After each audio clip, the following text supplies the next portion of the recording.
विद्यार्थियों, आज मैं आपको एक छोटा सा कॉन्सेप्ट बताएंगे। इसमें बिंदु आवेश के कारण उत्पन्न विद्युत क्षेत्र की तीव्रता। क्या मतलब इसका कि कोई बिंदु आवेश है, सपोज करिए कि ये कोई बिंदु आवेश है, इसको हम प्लस क्यू से दिखा सकते हैं। प्लस क्यू कोई बिंदु आवेश है किसी माध्यम में कहीं पर स्थित है।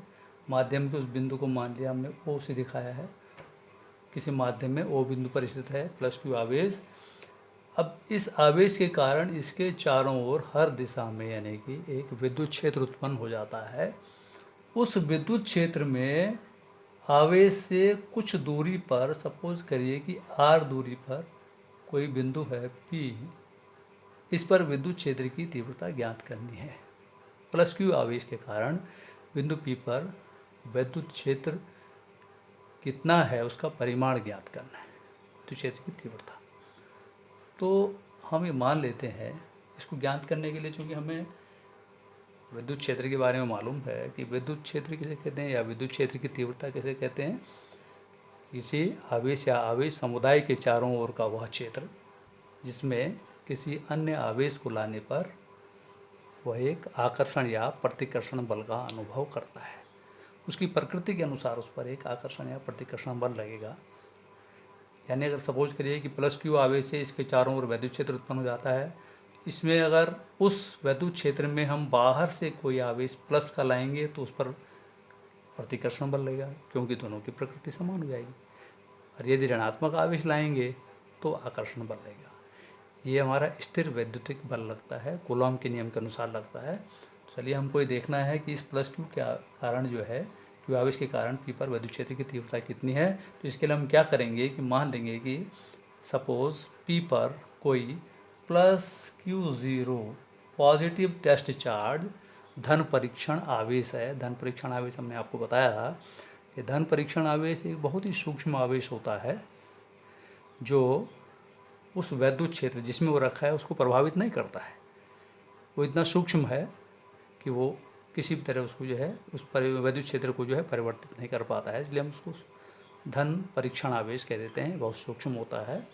तो सपोज करिए कि इस पी बिंदु पर कोई धन परीक्षण आवेश प्लस क्यू जीरो है, तो प्लस क्यू आवेश के कारण क्यू जीरो पर क्या होगा, एक प्रतिकर्षण बल रहेगा, विद्युत प्रतिकर्षण बल। चूँकि यह पहले से यह धनात्मक आवेश है, इसको भी हमने पॉजिटिव कहा है, पॉजिटिव टेस्ट चार्ज धन परीक्षण आवेश क्यू जीरो, तो धन और धन दोनों है तो दोनों पर प्रतिकर्षण बल लगेगा। तो कूलॉम के नियम से क्या हो जाएगा, प्लस क्यू के कारण, प्लस क्यू आवेश के कारण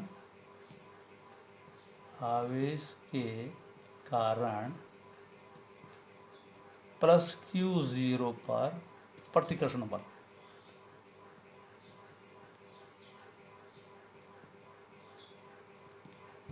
ये कूलॉम के नियम के अनुसार लगेगा। सपोज करिए कि वो F है, तो परिमाण रूप में लिख रहे हैं हम, तो परिमाण रूप में F is equal to value होती है 1/4 pi epsilon zero capital K Q1 Q2 means पहला आवेश that is plus Q into Q2 means दूसरा आवेश, दोनों की गुणा यानी कि अपॉन दोनों के बीच की दूरी, जो दूरी है उसका परिमाण लिया हमने r²।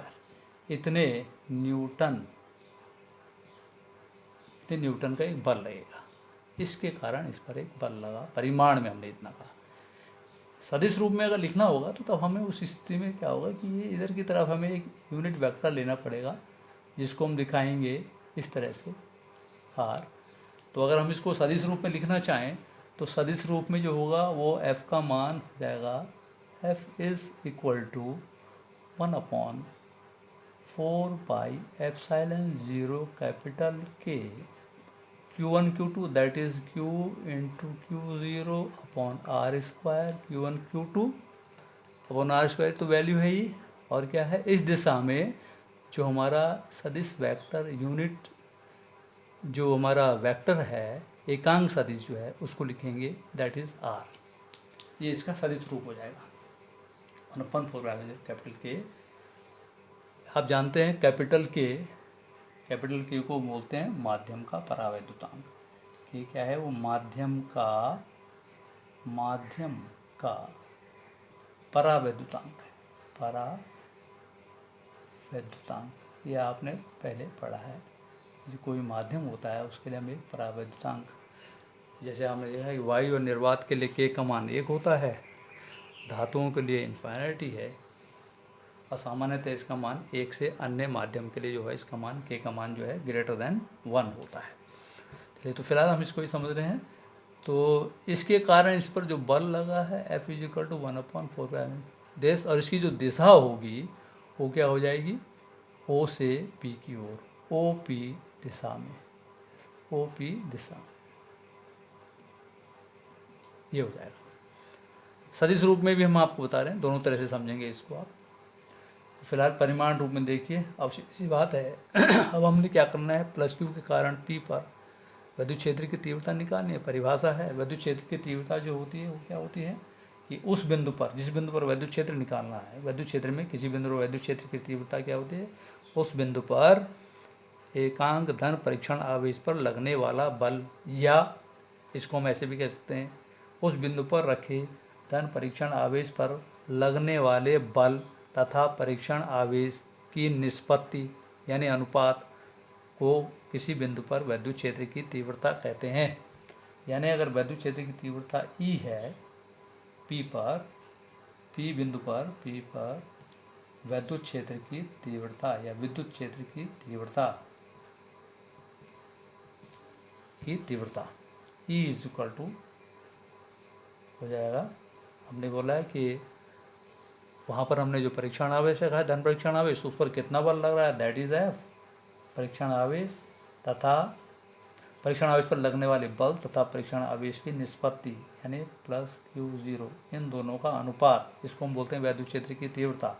और दिस इज इक्वल टू जाएगा, F का मान ऊपर से लेंगे 1/4πε0 capital K Q0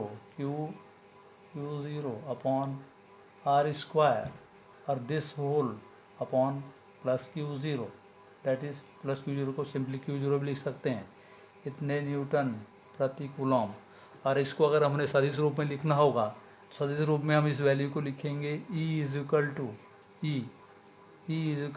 F upon Q0, that is equal to हो जाएगा, इसको लिखेंगे दिस इज इक्वल टू 1/, ये पूरा है भाई ध्यान रखेंगे, 1/4πε0 capital K this Q0 upon R², और आगे क्या आपका ये एकांक सदिश unit vector R, this whole upon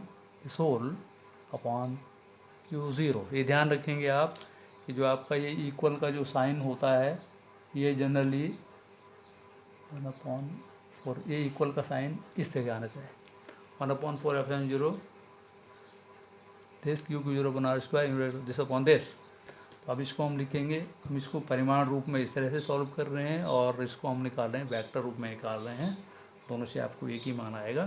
तो देखिए this is equal to Q0 से Q0 कैंसिल आउट हो जाएगा, तो ये E का जो वैल्यू आएगी this is equal to 1/4πε0 capital K this Q/R², क्योंकि ये Q0 से Q0 कैंसिल आउट हो जाएगा, हमारे पास ये बचेगा जिसमें इतने न्यूटन प्रति कूलम, विद्युत क्षेत्र की तीव्रता का मात्रा न्यूटन प्रति कूलम होता है। तो ये सिंपल इसकी वैल्यू आ गई है।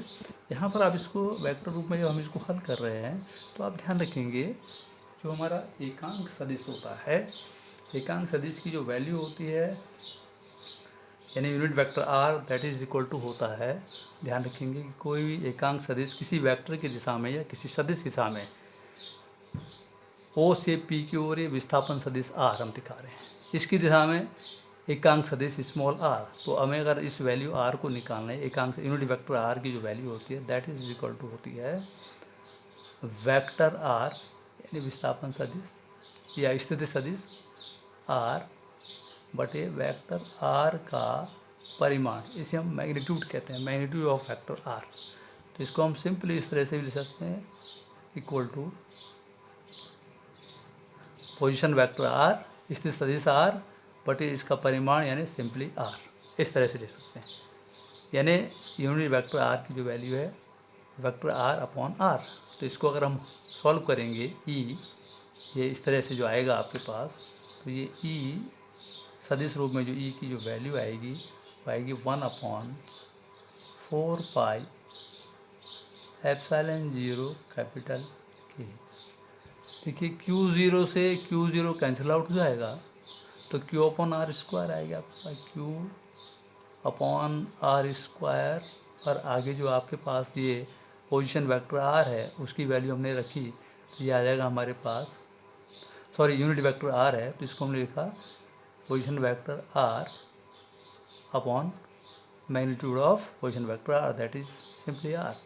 तो ये हो जाएगा आपका E is equal to 1/4 pi epsilon 0 capital K Q upon R square into R, that is R cube, R की घात यानी 3, आगे आपका आएगा स्थिति सदिश आर, जो इसकी डायरेक्शन होगी ओ से पी की ओर, ये इतना हो जाएगा ओपी दिशा में, ओपी दिशा में। अब मान इसका आएगा न्यूटन प्रति कूलम है, क्योंकि ई का मात्रा न्यूटन प्रति कूलम होता है, तो इस तरह से हम इसको निकाल सकते हैं। ये हमने परिमाण रूप में निकाला है, इसको हमने, ये भी इसकी वैल्यू आई है क्योंकि हमने वेक्टर रूप में इसको दिखाया है। इस तरह से अगर मान लिया, सपोज करिए कि इस बिंदु पर, सपोज करिए कि अगर कहीं कई सारे जो हमारे जो हैं चार्जेज हैं, तो उनकी वजह से जो हमारे पास निकालना होगा हमें, तो कैसे निकालेंगे हम। मान लिया किसी प्लेस पर, किसी स्थान पर जो है कई बिंदु आवेश हैं, अगर Q1 Q2 Q3, Q1 Q2 Q3 and so on, मान लिया सपोज करिए Qn, n तक Qn, इस तरह कितने चार्जेज हैं किसी स्थान पर, तो उस स्थान पर जो है, उस स्थान के किसी बिंदु पर कई सारे चार्ज यानी आवेशों का समुदाय है, तो उस प्लेस पर जो है किसी एक बिंदु पर अगर हमने वैद्युत क्षेत्र की तीव्रता निकालनी है, तो इन सब के कारण अलग अलग वैद्युत क्षेत्र कितना हुआ है। मान लिया Q1 के कारण वैद्युत क्षेत्र की तीव्रता E1 है, इसके कारण है आपकी E2, इसके कारण है E3, और एंड सो इस तरह चलता रहेगा। और n जो nवां कण है, nवां आवेश है, जिसको हम Q1 कह रहे हैं, उसके कारण वैद्युत क्षेत्र की तीव्रता अगर En है, इस तरह से इनको सदिश रूप में हम ऐसे लिखेंगे, इस तरह से दिस ये वैद्युत क्षेत्र हैं, तो हम कहेंगे किसी बिंदु पर जो हमारे पास जो अब क्या होगा, ये कुल जो वैद्युत क्षेत्र की परिणामी, हम कहेंगे परिणामी विद्युत क्षेत्र की तीव्रता E इज इक्वल टू क्या हो जाएगा, इन सब के सदिश योग के बराबर, E vector E is equal to E1 plus E2 plus E3 and जितने वो पार्टिकल, जितने आवेश, उन सब के कारण अलग अलग जितनी वैद्युत क्षेत्र है, उन सब के हम सदिश योग को लेंगे। इस तरह से हम किसी बिंदु आवेश के कारण या आवेश समुदाय के कारण वैद्युत क्षेत्र में स्थित किसी बिंदु पर वैद्युत क्षेत्र की तीव्रता सिंपली इस सूत्र से निकाल सकते हैं। इसमें एक अंक के लिए आपको न्यूमेरिकल तैयार करना है। कई बार एग्ज़ाम में इसमें खाली सूत्र लिखने को आ जाता है कि भाई किसी बिंदु आवेश के कारण उत्पन्न वैद्युत क्षेत्र की तीव्रता का सूत्र लिखे, तो आप सिंपली परिमाण रूप में लिखेंगे, तो इस तरह से लिखेंगे E is equal to 1/4 pi epsilon 0 capital K Q upon R square newton प्रति कूलम। और वेक्टर रूप में पूछता है तो आप इस तरह से लिख सकते हैं, E इज इक्वल टू, उस स्थिति में आप ऐसे लिख सकते हैं, E is equal to 1/4 pi epsilon 0 capital K Q upon R cube. आगे क्या है, पोजीशन वेक्टर आर, यानी जिस दिशा में हो हमारे पास, हमने किसी बिंदु पर जिस पर हमने वैद्युत क्षेत्र निकालना है वो वैद्युत क्षेत्र में रखा है। ध्यान रखेंगे हमेशा कोई भी आवेश हो या आवेश समुदाय होता है अपने चारों ओर एक वैद्युत क्षेत्र उत्पन्न करता है, उसमें हम इस सूत्र का उपयोग करेंगे। समझता हूँ ये आपको बहुत सिंपल सा है क्वेश्चन। एक अंक के लिए फॉर्मूला या आंकिक प्रश्न वैद्युत क्षेत्र में इसमें से पूछा जाता है। बड़े प्रश्नों में भी इसका आप उपयोग करेंगे। Thank you.